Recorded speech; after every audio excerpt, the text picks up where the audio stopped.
Anybody can manifest winning the lottery. If you're a sucker for a good manifestation story, save this video so when you're feeling down and out, you can come back and listen to my crazy manifestation success story. My manifestation story is not exactly winning the lottery, but if I done what I'm about to tell you, anybody can win the lottery. Okay, let's just get to the story. So when I was 18 years old, I read this book called Rich Dad Poor Dad by Robert Kiyosaki.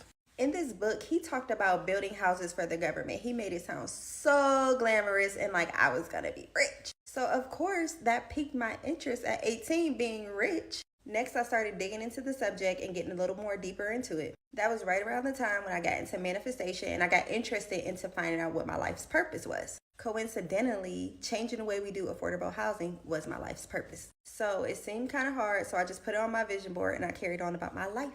A couple months later, I was working in this nursing home. It was a predominantly white nursing home. I was probably the only black person working there. So there was this black family there and they noticed that I was being slaved. So the next day when I got to work, they requested me for the whole shift. So I got to work, I went into the room, and to my surprise, they said, "Oh no, sit down. We just want to talk to you." They even bought me dinner. Anyhow, we started talking and they wanted to know what I was in college for. And at the time I was going for architecture because I thought that would take me to where I wanted to go. I started telling them my dreams, what I want to do. And I started telling them about the Robert Kiyosaki stuff from Rich Dad Poor Dad. And they were like, "You have to meet our brother. You sound just like him." So I was like, "Who is your brother?" She said, "His name is Phil Smith." So the brother that was in the nursing home ended up dying like the next day and I never seen them again. But since I was a manifester, all I did was write his name on my vision board for the next couple of years. So fast forward a few years now, I started my first business. It was called KBC Kids, and basically we done party planning and anything else you could think of related to parties and kids. We got with our first major partner named Pat Kerrigan. He was a former judge and he started a building and we pretty much called it the Oak Hill Collaborative. It was the first incubator in our city, and basically an incubator, if you don't know, is just for like startup businesses to get going and to get on their feet. A lady and a man came in and they had a nonprofit and Pat wanted me to work with them. And when I tell you the stuff that we done together, it made me want to quit my own business. So I did. And I joined them as their housing director. We grinded from literally nothing. When I say nothing, we literally used to be trying to get $10 so that we could put it in one car and we could all make it to the office. We kept trying to get our foot in the door, but our local community did not want to let us in because we did not look like them. But one day I got a call from our executive director. Her name is Dion, and she said that the housing authority wanted to sit down with us so that we can come up with a plan for returning citizens. So I Googled some stuff and I went on the HUD website because I wanted to know more than everybody at that meeting. And I found this solicitation for something called the Envision Center. Basically, the White House put out a solicitation for people to submit proposals to them. The deadline had already passed when I seen it. So I was like, I'm finna call the White House. I called and sis, they answered the phone. Long story short, sis, I lied and told them I had a proposal together. So I had 30 minutes to write a proposal. On top of that, I had to take it down to our Metropolitan Housing Authority, get the executive director to sign, and the mayor. Somehow that ended up happening and we brought the whole White House to our city. So that kind of gave me the credentials that I needed to say that I was a housing person. So that program, it kind of went left. It got way too political for me, so I bowed out. Yes, I wrote it, got it accepted, and I left because nothing is more important to me than the way that I feel. So I am still the housing director at the nonprofit that we had started now 5 years prior. So because of that, I went to go work for another organization to kind of get our partnership stronger, and I hated it. No shade to them at all. They were excellent people, and it was such a good job that I knew that since that didn't work, I couldn't work for anybody. So I went back to my housing director job, and I realized that I could not keep people in housing that were coming out of prison if I couldn't get them the income to match. So I learned this thing called drop shipping so that we could teach them and then keep them out of prison. This kind of made me the de facto business director. Stay with me because this is all about to come full circle. So almost 5 years ago, I held a business conference. It was $25, which basically just covered the cost of food. In this conference, I told people how to start, grow, fund their businesses, how to get incorporated, and how to get their EIN. And I actually walked them through that at this conference. But for some reason, at the end, people were asking me if they could pay me. And I was confused because I'm like, I just showed you how to do this for free. So because this video is getting kind of long, I'm going to just condense this last part. Long story short, I started doing consulting because of that event. And out of nowhere, larger companies started coming to us to consult and grow their businesses. I got a huge 10,000 square feet building because I was inexperienced in business and I thought that's what I was supposed to do. Now we have this 10,000 square feet building, and we aren't even using 4,000 square feet of it. So we started renting space out. One of the tenants happened to be my mom and her company, Family and Friends. So after about a year, Family and Friends was purchased by someone, and she told me that she thinks that I might want to meet them. In the next week or so after that, my mom is bragging on me. A couple other people are bragging on me. They lying, talking about I'm a genius. It's like they wasn't lying. They really think I'm a genius. So this owner is excited to meet me. I walk in, and guess who it is? Phil Smith, the guy from my vision board from 15 years before. So that was like 4 years ago, and I literally talk to him on a daily basis. My office is in his office now. He is now my mentor, and he just got me my first 200 unit development job. So if it can happen to me, it can happen to you. Okay, I want to talk about my favorite manifestation story, and this really hits home because it's very personal, because it comes from my dad. And I'm super grateful because my dad, in many different ways, has shown me how he's manifested stuff for himself, for our family. So this one is crazy. So my dad is from El Salvador, and he immigrated to Canada, I believe when he was like 15 years old or something like that. But my dad struggled. He lived in poverty. He didn't really have his mom present too much growing up. He had an absent father. He went through a lot. Anyways, fast forward, he moves to Canada, whatnot. He used to tell my mom, this was prior to me being born, he used to tell my mom all the time and people around him that one day he was going to do something big, that he was going to have a hotel back home. He was going to build like some big house and make some sort of business. He always had that idea in his mind. Now, just to give you some context, El Salvador, it was always, because of the war and many other history and politics, they were considered one of the number one murder capitals of the world. Like, I'm talking murders, killings, gangs every single day, to the point where people were in literal fear for their lives. El Salvador was just a very dangerous country for a very long time. So he buys this property, and he doesn't even have the funds to do anything with it. Like, he couldn't build, he couldn't construct, like, he just secured the property. And the crazy part is that a lot of people judged him for it. That's what he always told me. Like, nobody really believed him, believed in this dream. They were like, he's spending all this money on a property, on a building a home, and like, for what? Like, it's not even good, like he's gonna get the money back from clients, because the country's so dangerous. Like, nobody's having fun at the beach. It's just not the time. Fast forward to 10 years later, he finally has the money to start to do something with this property. So he decides to build the first home on there, which literally looked like this. Now keep in mind, 10 years ago, El Salvador is still the murder capital of the world. So I remember when he first bought this, like, we were all like, oh, cool, like, that's great, amazing. But it wasn't like, you couldn't really do anything with it. Like, it's not like we could rent it out to people or anything like that, because it was still very dangerous. So watch this. Now, fast forward, and we are in 2025. And within the last 5 years, the entire of El Salvador has flipped to being one of the safest countries in the world due to the new presidency. So let's take a moment just to recap all of this. He waited 20 years to have this vision come into fruition. He bought his first property 20 years ago, not knowing if, like, it will ever be super successful just due to the economy, the nature of the country, but had faith, held faith, built something 10 years later. And even though he couldn't rent it out to anyone really because it was super dangerous, he still maintained faith. And none of those circumstances mattered. The fact that it was a dangerous country, none of those circumstances ended up mattering. He just had this desire and held on to it. And it's so interesting how, El Salvador now became one of the most safest countries in the world.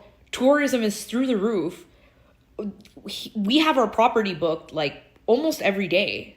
He has a vacation rental property business, and that was always his dream. So this is what the property now looks like. Part of what the property looks like. And yeah, this is one of my favorite manifestation stories because the patience, the dedication, the investment to a dream when it seemed like all circumstances were against your favor is like crazy. 3D circumstances never matter. Any circumstances, like they truly don't matter because anything can change. And as long as you hold on to your desire, your vision, your dream, it will manifest. It will come. And I think what's important is that my dad held this dream. He didn't let people get into his mind that it was a bad decision. He held on to the idea that this would be a good investment and that it will come into fruition and that he will be able to profit from it one day. And he started from zero, like zero. So just a friendly reminder that you are the operant power. You are source. Anything you want is yours. And it doesn't matter about the how and the when. It's yours. It's already yours because you say it is yours. I had to move unexpectedly on a literal time crunch, but this is exactly how I manifested my way out of that. So there was this one time where I was living with these people and they were just like weird. They were kind of like bullies to me and they would rage bait me for like, not even kind of, they were. And they would like try to rage bait me to get me angry. And I was like, I'm just not giving into this. And there was times where they would like put little locks on my TV so I couldn't plug it into the wall. And they would do little petty things, but I was like, you know what? Okay, Sav, at the end of the day, focus on getting out, focus on getting out, focus on getting out. That's all I could do. I couldn't control how they were acting. I could only control how I was reacting. And yeah, it kind of like pissed me off. At the same time, I'm like, Sav, just laugh it off because you're going to be out soon. You're going to be out soon. Like, that's my mentality. I'm going to be out soon. So I gave myself like a few months. I was like, hey, yeah, I'm going to have an apartment by then. Like, no, it'll be fine. I'm going to give myself some time because I've always wanted to be set up. But the universe had other plans. The people that I lived with, they were like, no, you got to go in like 30 days. I was like, okay, cool, whatever. So I found a place and that place ended up falling through. I had already moved my job and everything because that place was supposed to be like, that was supposed to be my place, but it didn't work out. So I was like, okay, whatever. So then I asked my job. I was like, hey, like, can you transfer me over somewhere else? And they were like, girl, I don't know if we can do that. So I was like, fuck, like, what am I going to do? Like, what am I going to do? So I'm crashing out. I'm panicking. I'm like, how am I going to do this? How am I going to figure this out? Because I'm literally on a time crunch. And the people that I live with, they were like, okay, no, you have by the end of this week to find a place. I said, bet. Like, to me, I see that as a challenge. The only thing I was focused on was getting out because I was like, I'm going to figure out a way, some way, somehow. I didn't care what my reality looked like. I said, everything's only up from here. It is only up from here. And that's my mentality. Can't stop, won't stop. Nothing will stop me from getting what I want and where I want to be. I don't care what my life looks like right now. I don't care how crashed out I am right now. I'm going to get where I want to be. And I think me having that attitude towards my life, I trusted myself so much and I trusted God and the universe and my spirit guide so much. And I was like, this is just going to work out. I don't know how. I know I'm upset. I can't think clearly. I haven't slept well in weeks. I literally looked so crazy, but I still kept my composure and I was still positive. I was still nice. And I just kept my grace because at the end of the day, play your cards right, bitch. Play your cards right. Like, you cannot be like crashing out and like being, oh my gosh, this person, let me go fight. Let me go do this. Calm yourself down. Bring yourself down here because everything's going to work out. If everything was going to work out, how would I react right now? That's my mentality. Why would I crash out if it always works out for me anyway? So I held my composure and I had to leave within a week and I was like, I'm just going to figure something out. And I did. Something came through after the place that I was supposed to live fell through. I was like, it's fine. I'm literally just going to figure it out. That's all I said. Like, that's literally my attitude. I'm allowed to feel upset. I'm allowed the space to grieve and like feel the transition of me transitioning into my new life. Like, obviously I felt that way. I was scared. I was a little confused, but I was like, I don't know how it's gonna work out, but like, I'm literally divinely favored and no one can stop me. Can't stop, won't stop. And then I ended up getting something even better. Everything worked out. And the reason why I knew it was all gonna work out because when I went to tour the place, all I was seeing was positive signs. I was seeing angel numbers left and right, but I was like, okay, that's still not good enough for me. So I asked Spirit, I was like, Spirit, if this move is aligned with me and where I'm supposed to go, show me 3 red birds. They showed me 4. I said, not a good enough sign. I went to sleep that night and I kid you not, my dream was flooded with red birds. And then on the drive up,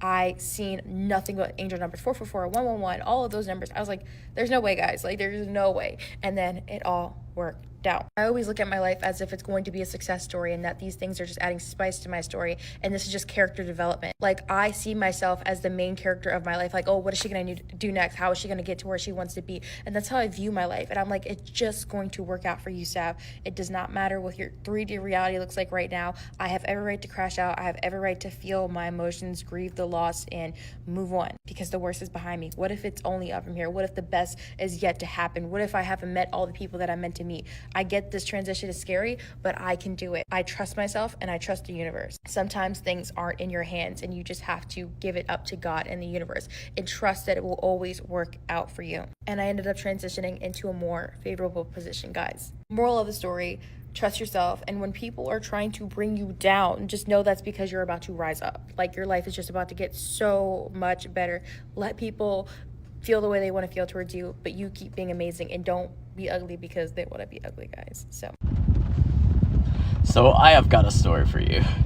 All right, if you ever thought manifestation didn't work or you're ever waiting and wondering, I just want this to be your confirmation that just hold tight, hold on, it's coming, keep pushing, keep doing what you know to do, keep speaking it, keep saying it, keep believing it, and keep just letting it drop in your heart and let your mind change because you keep affirming that you are going to have those things. So 2 weeks ago, I was about to post something, and I have it in my bank, in my phone, but I never actually posted it, about how I was in a position where I just did not know what was going to happen, what was going to come with the money. I owed some debts, I had specific needs. My car's AC just went out, and it was on its last leg with no good credit to be able to speak of. I couldn't even get one of those college giveaway credit cards, probably, but I knew that if I kept speaking it, I just knew I could feel it. I could feel it there. So I kept speaking, I am abundant, I am blessed, I am God's kid, and He has everything for me. All things are working out. If this didn't work out, it's something else. There's something coming. And let me just say, I kept speaking it and believing it. First thing when I got up, I hit my knees and I prayed and I said, I am abundant, I am blessed. All opportunities are coming to me. I have significant abundance in my life. Everywhere I look, it's easy and it flows to me. And when I went to bed at night, I said the same thing. I let my mind rest in it. So, fast forward, within that 2 weeks, I've had 2 physical job interviews scheduled, 3 major contracts as potential come forward out of nowhere where I am on the top of the list, and it just kind of keeps getting better. So yesterday I was trading in my car. I was selling my car, the one I told you was on the last leg, because it was really time. I needed something safer for my kids. We drive kind of a bit of a way, but I just knew if it died I wasn't going to get anything for it, but I at least had a small offer coming from a few places. So I go to the car dealership, and all intention was to sell the car, try to figure out how I could take some of that money and put it into a rental, because I knew I wasn't going to get approved for a new car or anything else, and maybe even have to go rental car from month to month, which is crazy expensive, but it's the option I had. I knew I probably couldn't lease, I wasn't going to be able to buy. So I go in there and I get the offer for the car. It's what I had gotten at the other places. I was like, okay, let me see how I can make this work. I told the guy, I'll be right back. I'm going to go kind of look around before I accept this offer, try to find out how I can get a rental. Maybe I'll come back later this week, but I have your offer and we'll go. And he kind of made a mention. He's like, well, you can check and see, pre-qualifications online on our site and everything. I was like, well, I mean, that's not going to happen, but I appreciate it. But as I'm going, I sat in my car, pulled up my laptop, and I was like, you know what is the absolute possibility? That I was just like, what is the possibility? What's the harm in it? So I just said, God, everything works out in my favor. Everything's going to happen the way it needs to happen because I'm blessed, because I have abundance. Well, I go back inside with my laptop, take it out, log in, and it says real quick 3-minute process. I'm waiting to see the rejection, and it says you are pre-approved. Did not expect that in a million years. I know where I stand with my credit, my payments, and what had been happening. It's been a rough year, I think, for a lot of us. I go in and I flip the laptop around, and the guy it says I'm pre-approved for this and for this amount. And he's like, let me get you with a rep. Puts me with a rep, and I said, so it says I have this much. At that point, I was kind of, before that, walking the lot a little bit, just looking at the very cheap, like, okay, this will get me there. This might last a year. I don't really know, but I'll try to keep it maintained. Turns out that he said, you know what, if you want that, that's fine, but I can get you into something else if you want that as well. So I was there with my about to die Explorer, trading it in, trying to get a rental. And let me just show you something.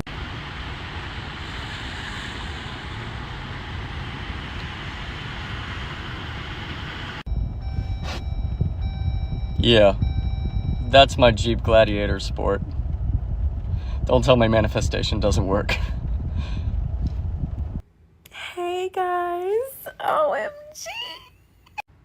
Okay, first of all, y'all, I just want to say anybody that you are thinking about and you are having affirmations around your self-concept regarding your connection with that person, whether it's a family member, a friendship, a coworker, or a love interest, they are getting that shit, okay? They're getting it, boo, instantly and effortlessly. I'm telling you, I've had my affirmations, which are just thoughts that I'm choosing to believe and decide in, repeated back to me verbatim in the most beautiful and perfect ways possible over the last 3 days. Like, ooh. Also, today I went from having no clients to now I have 3 clients booked, and I have collaborations set up. And I also now have my own social media manager. That's not it though, y'all. On top of that, my nail business, I have been waking up to it doing numbers. People in surrounding areas of the city that I live in telling me, hey, I'm here. I've been driving 3 hours just to get my nails done. I would love to come to you. I'm going to book soon. People have already booked. People are already sending me deposits. Like, y'all, stillness, deciding. When a negative thought comes up, rebuking that motherfucker, okay? Remembering that at the end of the day, I am the God of my own reality, and everything that I say goes and must go, and there is no ifs, ands, or buts about it. Period. Y'all, we are coming for all that in a bag of chips because we're all that in a bag of chips. And I'm just so super happy and grateful, but I got to go get ready. So I'm going to do me a little 10-minute stillness exercise, and then I'm gonna go get cute today at Bottom Jeans Fur Boots today. No, I'm kidding. That's cute though. But I hope y'all have a great day. I intend that it is amazing for you and that you get any and everything that you want, need, and desire. And also update about the body appearance change. I don't know if y'all saw that, but if you didn't see my success story about my body appearance change, y'all, people are literally pointing it out to me because that thing getting fatter and fatter every day. Okay, see y'all later.